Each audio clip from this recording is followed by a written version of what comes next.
What will I talk about in Arknights next? I guess I could talk about something related to the upcoming event. That makes sense. Since Willingston is coming soon, I could talk about Courier and the manga as well. But I've already talked about the angel people so much already. So to pretend that I am capable of having variety, I could talk about something related to Jera for the rides to Lake Silbenhuts. Sure. Talking about someone from Jera would be pretty fun, but who to talk about exactly? Degenbrecher? I can't really say much about her at the moment in time since global content on her is sparse.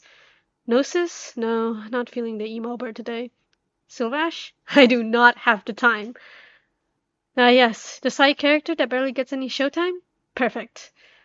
Hello, my foresty friends. Today I want to try something out that I've been meaning to do for a while now, and that is a series where I design and talk about possible alters for certain Arknights characters. So for the uninitiated, an alter in Arknights is basically an alternative version of a character, usually of them in the future, or a different side of them in some way. I like the concept of it in Arknights because 1. It reduces cast split in the game by just having the same character be released again, and 2. It usually shows some sort of character growth or story progression to the character's whole deal TM. An example being like Grey growing up post Dorothy event time skip, or Neural changing her outfit and fighting style to fit her sick new environment that was passed down after feeling ready enough to inherit it, or Silence's growth in believing in herself and finding the strength to pursue what she believes is right. And then there's Chen, wearing a bikini after becoming a Rhodes Island member. Truly, alters are used for the most important of story beats. We don't talk about Scotty Alter. There are still quite a number of characters that still haven't gotten an alter though, and that leaves room for the rest of us nerds to speculate on what will happen to our favorite characters. I already like thinking about lore and the future of certain characters, so I might as well include some character designing in it too, so this series will be a great chance for me to do all that. For the sake of distinguishing these videos and my normal analysis videos though, I won't be going too deep into my personal readings of a character, or really into like the summary of the whole character's life. I aim to only really look at the character's story and themes and guess what their alter could be, if they ever get one. The first character of the series is someone who I've kind of always wanted to see an alter of, despite just being a side character for the grander story of Jera and Silver Ash, and that is the elusive, loyal, and slightly terrifying mailman, Courier. Courier is one of the first generation of characters to ever be released in Arknights. He was practically in the game from day one to be available at the credit store. He was a pretty good early to mid-game vanguard for a lot of people, and he was one of the few male operators in the beginning. I don't know if I can say a lot of Arknights players like him. He might have had some popularity simply from being one of the first male characters and being shipped with Silver Ash before homewrecker Gnosis came along. But I think for a lot of Arknights veterans, he's kind of like the nice neighbor that you don't talk to, but you feel like you can trust because he says good morning to you every time he sees you out. Very nice and in some ways comforting. Actually, in the beginning, quite like Courier when I first started playing Arknights. Before I fell in love with Flamebringer Executor, he was the reason that I wanted to start playing in the first place.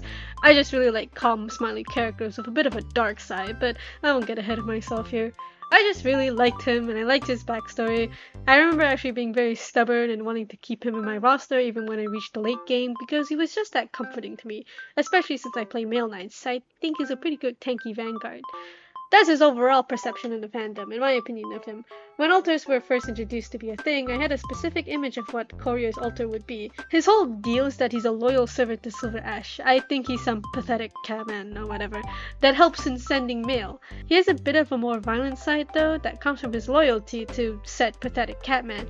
Because of that, I've always envisioned his alter kind of rebelling against that. Silver Ash's loyal courier that has killed for him being the first to walk away from him was an interesting idea in my head. However, that was before his module and before I properly read Break the Ice. So, let's see how differently the content outside of his operator records will change that.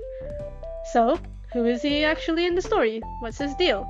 Don't worry, I hopefully won't be going into too much detail as I did with Executor. Hopefully.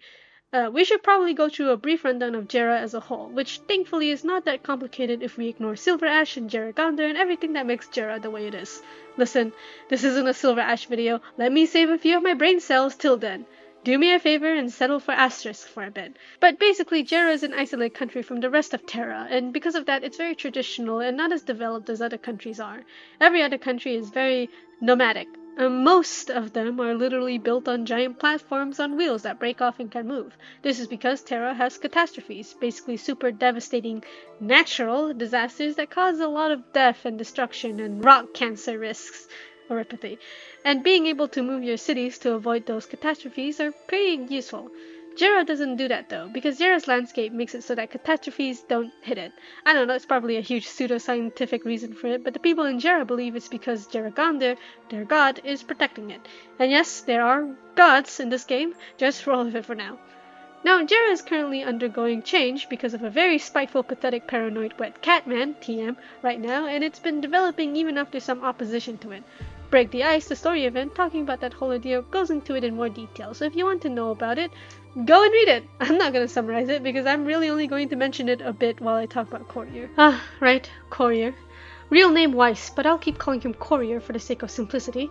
He's a neutral, which is a specific race of a specific type of deer, the vampire deer, also known as the musk deer. They're known for their fangs and their deer musk glands, and I promise that is relevant to him. Courier works under the Colin Trade Co., the company Silver Ash owns and uses to develop Jera. His main role is to, well, deliver packages and messages sent between Colin Trade, Rhodes Island, and whoever else Silver Ash wants to do business with. And when he's sending stuff for normal people, his envelopes sometimes have a fragrance to it, which he is very shy about, surprisingly. See, I told you the musk thing was relevant. He's seen as a calm and sunny guy by most other people, and he always has a faint smile on his face. When I said that he's the nice neighbor, I really meant it. So that's it. No, really, that's it. Courier is a nice, decent man, totally nothing else nefarious going on. What an honest, straightforward guy. Except that I tricked you, and I lied. Never trust me again. So you know how I said Courier is like that nice neighbor that says good morning to you? He's still that, but he's also secretly an actor playing as an NPC to keep you from finding out that your entire life was being broadcasted to the world Truman Show style so that you don't escape the dome. Surprise, surprise! Someone loyal to Silver Ash of all people would have a bit of a different side to him.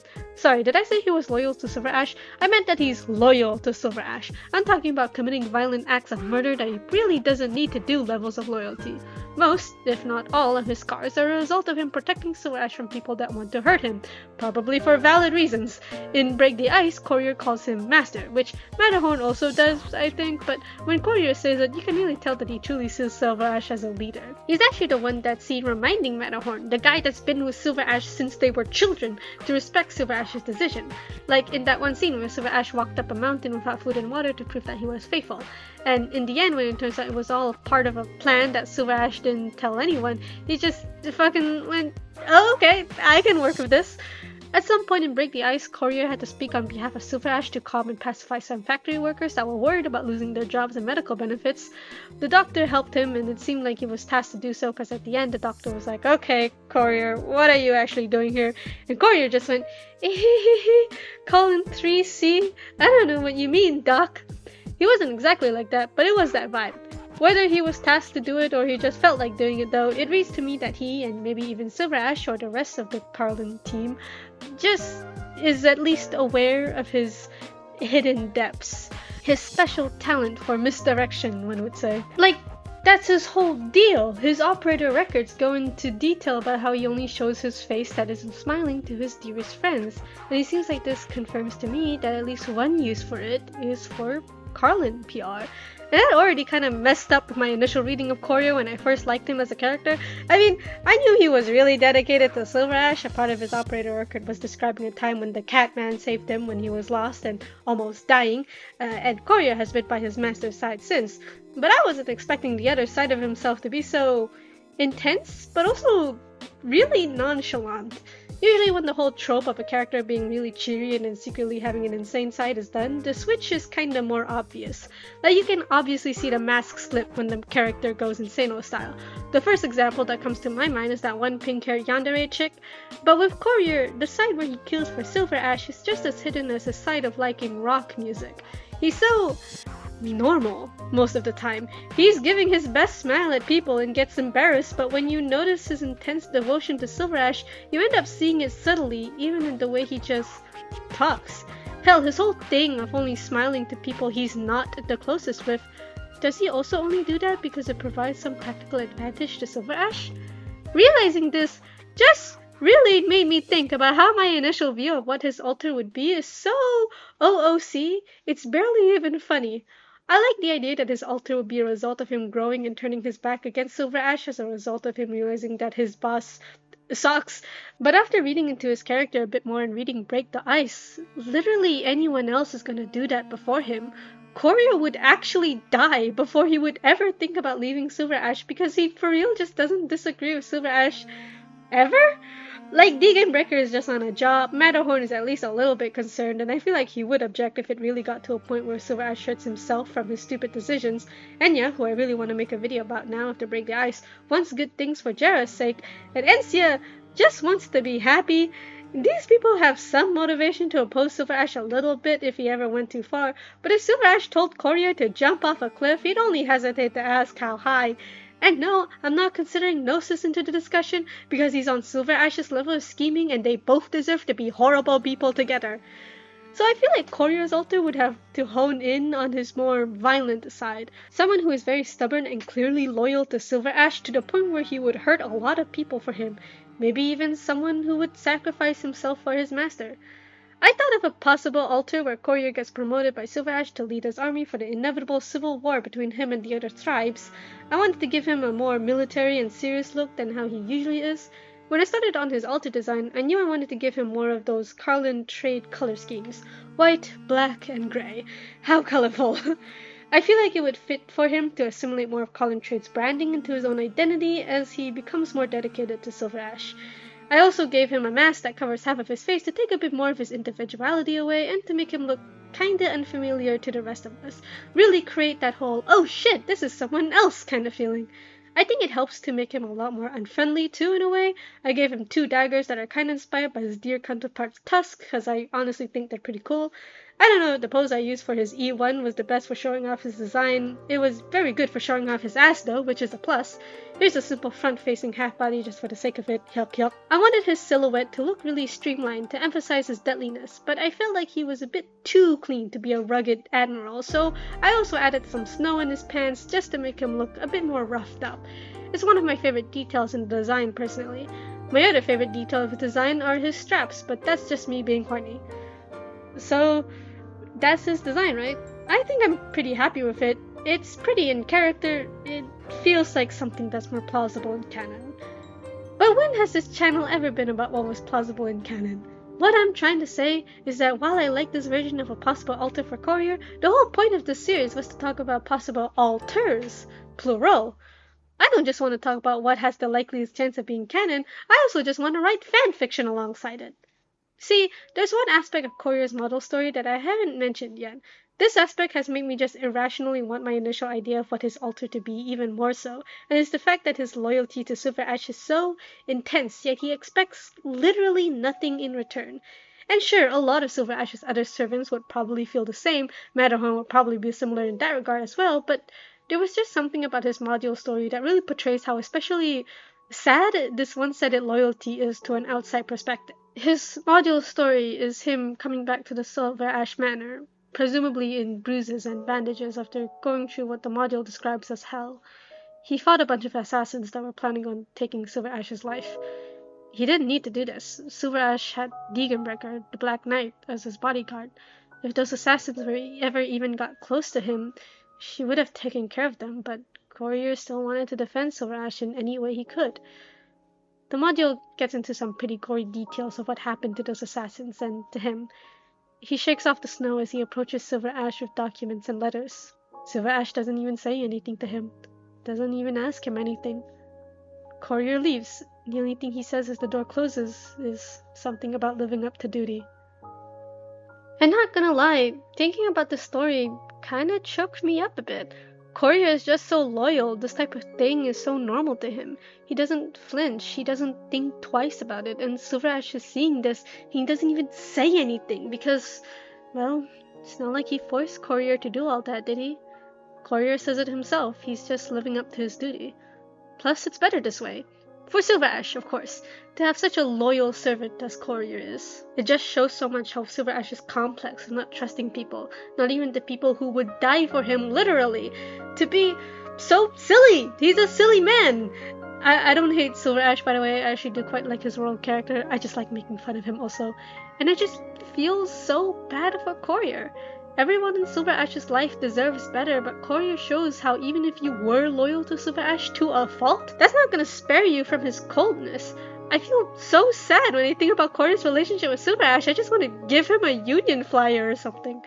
And because of that, I just want him to grow and turn his back on Silver Ash even more. I don't think he should be the one to smack Silver Ash physically. That goes to Praminix and or Cliffheart. But he should be able to submit a strongly worded complaint before he hands in his 2 weeks notice. Obviously, I feel like that could only happen after an event's worth of story growth, and I just don't think Hyperglyph is interested in providing character growth for this guy of all people. Courier is a very hands-off side character, but that's why the series exists now. I get to make shit up! So imagine this for a second for me. In a far-off future, in a far-off alternate reality of our own, where we get to see Silver Ash lose for once in an event. Set in Jera, of course, as it continues to develop. I still think Courier would be the last person to turn his back against Silver Ash, but I imagine after an event story of Silver Ash being a bitch, it just distances himself from everyone close to him up until that point. After so much scheming, after so much backroom dealings, after plan after plan after secret plan, everyone is fed up with being treated as a pawn. Cliffheart would be the first to leave, realizing that saving herself, her uncle, and her sister is much more important than trying to fix a sibling relationship that is no longer there. Matterhorn could no longer just stand by and watch Silver Ash tear himself and his family apart any longer, and is the first butler of his entire family line to quit. Silver Ash, feeling like he can no longer trust anyone anymore, pushes Degenbrecher and Gnosis even further away. And now he's in the Silver Ash Manor, alone, like he wanted to, right?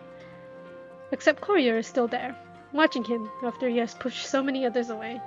Loyal Courier, who would never even think to go against him. Now Courier has a choice, to stay with him despite everything and everyone leaving, to solidify his role as a servant not to the Silver Ash family, but to Enceodas. Or he could leave with the rest of his family, without Silver Ash in it, and learn how to live for himself. He's taken the former option many times. As a courier, you have to be familiar with your routes and take the ones you know will get you to your destination the quickest and the safest.